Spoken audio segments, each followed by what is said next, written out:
Free speech is important to every single aspect of individual life and communal life.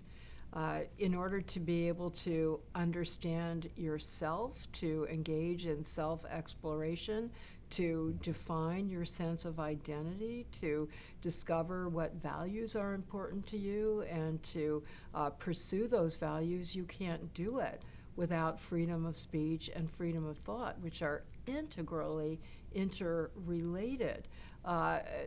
Justice Anthony Kennedy, conservative Republican on the Supreme Court until recently, who was a great advocate of free speech in an important decision, he said human freedom begins with freedom of thought, and freedom of thought begins with freedom of speech. Now, sometimes when I first read that, I thought, isn't that the other way around? Don't you have to have a thought first before you can express it? But it's also true that in the process of writing and speaking, you explore and articulate your thoughts. So just in terms of being an individual, discovering who you are and conveying who you are to yourself, self-expression depends on freedom of speech. But if we're going to have any contact with others, you know, from the most intimate relationship to becoming members of organizations or groups of any kind, from religious organizations to political organizations and anything else, we need freedom of speech to pursue truth in any domain, whether it be scientific truth or religious or philosophical truth.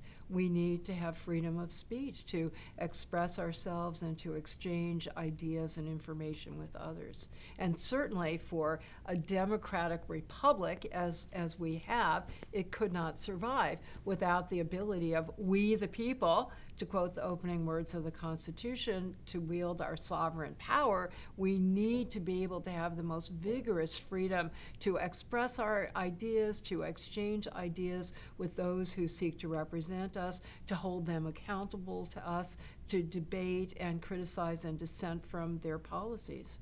Exactly. Isn't that beautiful? You see where this fits in to what we were talking about yesterday, even to the point of I was sitting with a medieval philosopher, scholar, okay, and we got into a little bit the chicken or egg problem. You mentioned of thought versus language. Yeah. And it is a chicken or the egg problem, and we'll just leave that aside. But the point is, you've got to have freedom of speech, and that's you stated it beautifully.